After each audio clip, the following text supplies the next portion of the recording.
नमस्कार बच्चों, हिंदी की तासिका में आपका स्वागत। खोया हुआ आदमी पाठ दूसरा। लेखक सुशांत सुप्रिय। जन्म उनका पटना। रचना धर्मिता सुशांत सुप्रिय जी के जीवन का अभिन्न अंग है। आपकी रचनाएं जीवन की सच्चाइयों और विडंबनाओं का सीधे सीधे साक्षात्कार करवाती है। आपने हिंदी के अतिरिक्त अंग्रेजी पंजाबी भी लेखन कार्य किया है। आपकी लगभग 500 रचनाएं विविध प्रतिष्ठित पत्र पत्रिकाओं में प्रकाशित हुई। आपकी प्रमुख कृतियाँ एक बूंद यह भी कविता संग्रह, हत्यारे तथा हे राम कथा संग्रह, इन गांधी जी कंट्री अंग्रेजी कविता संग्रह आदि साहित्य। गद्य खोया हुआ आदमी तो यह वर्णनात्मक कहानी है।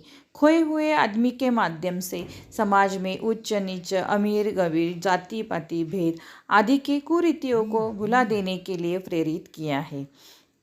तो इस कहानी से यह ज्ञात होता है कि अपने अच्छे कार्य से कोई भी आदमी, पशु, पंछी, मानव सबसे आदर प्राप्त कर सकता है। यहाँ लेखक ने सभी को सौहार्द से रखने की सीख प्रदान की है और लोगों को अपनी ऊर्जा सकारात्मक कार्य में लगाने को कहा है। तो यह हम कहानी देखते हैं। तो कई वर्षों की बात है। एक पुराना गांव था। एक आदमी न जाने कहाँ से भटकता हुआ दूर दराज से उस गांव में आ पहुंचा था। गांव के कुत्तों ने जब चितड़ों में लपटे उस अजीब आदमी को देखा तो उन्हें भी वह कोई पागल लगा। वह उस पर बेतहाशा भौंकने लगे। गांव के बच्चे खेल रहे थे। कुत्तों की देखा देखी गांव के बच्चे भी पूरी दोपहर उसे छेड़ते और तंग करते रहे। आश्चर्य की बात यह थी कि वह आदमी उन बच्चों को कुछ बोल नहीं रहा था। संयोग से किसी भले आदमी ने गांव के बच्चों को उस पर पत्थर फेंकते हुए देख लिया।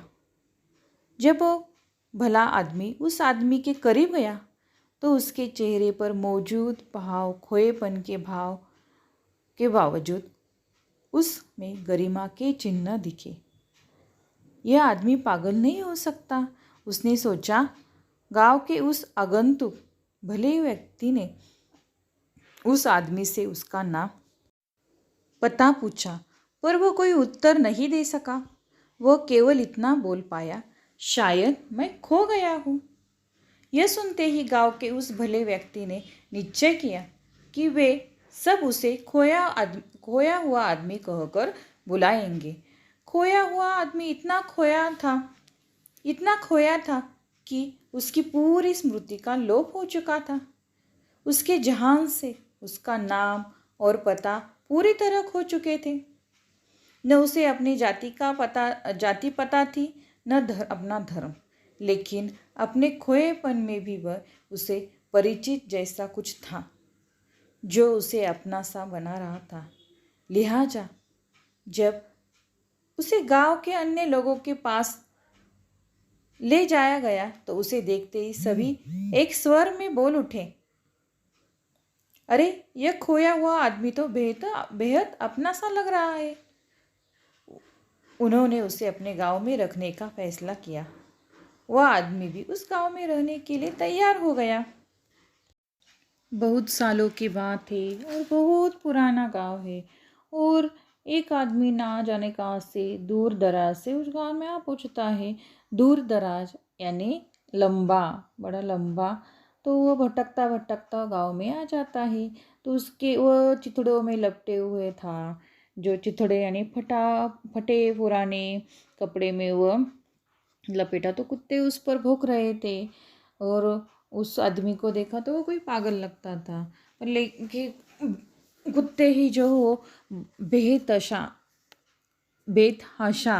भौंक रहे थे, यानी बेतहाशा यानी बहुत तेजी से बंदवास होकर तो उस पर वह भौंकने लगे। और गांव के बच्चे ही खेल रहे थे तो वह भी उसे तंग कर रहे थे। और दोपहर का वक्त का तो आश्चर्य की बात कि यह आदमी कुछ बोल नहीं रहा था। तो उसे एक भला आदमी मिल जाता है और वो देखता है कि उस पर बच्चे पत्थर फेंक रहे और यह कुछ बोल नहीं रहा। तो भले आदमी उसके पास जाता है तो जो उसके चेहरे पर जो भाव होते हैं, जो भाव मौजूद होते हैं, वो भाव खोएपन के भाव होते हैं और जो उसमें गरिमा के चिन्ह उन्हें देखने को मिलते हैं, गरिमा, गौरव।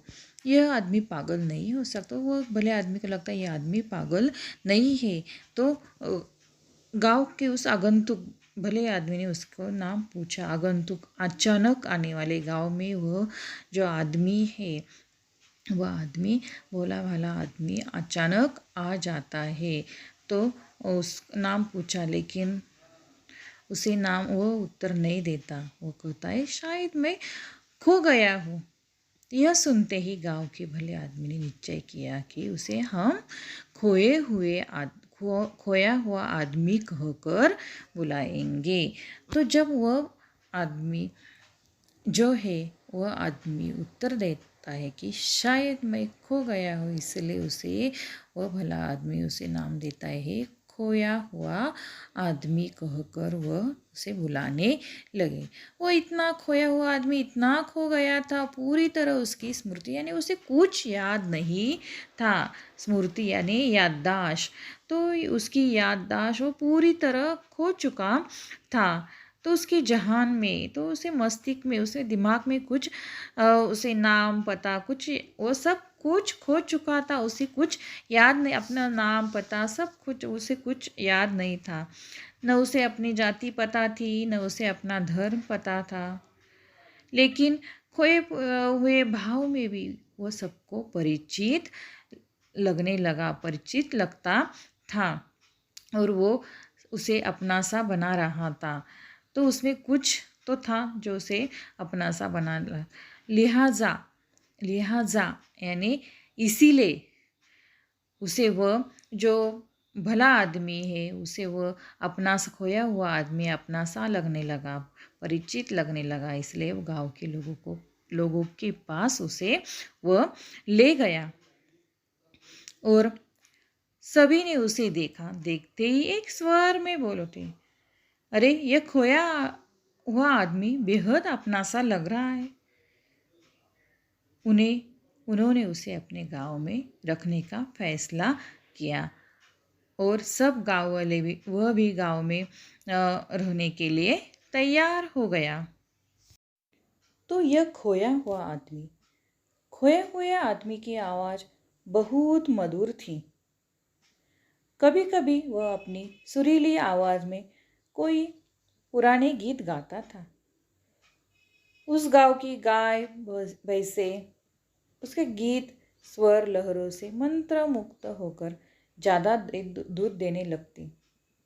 गांव के बच्चे भी उसकी गीत सुनकर उसकी ओर खींचे चले आते। गांव के बड़े बुजुर्ग को भी उसकी गीत सुनते ही उनकी युवा अवस्था की सुंदर अतीत की याद दिलाते।